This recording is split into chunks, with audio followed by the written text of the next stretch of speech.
Hi, since this is a fly fishing cookbook, I also want to cover having a boat and using mine as an example. You don't have to spend a ton of money to have a good boat. Mine is 18 foot. It was built in 1991 and it works great. It's exactly what I need for the White River.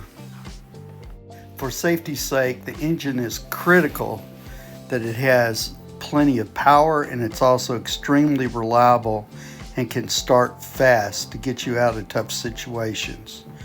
Due to low water levels on the White lately, I bought a jack plate, so it gives me the ability to go in shallow water in the shoals, and electric is a must in my opinion.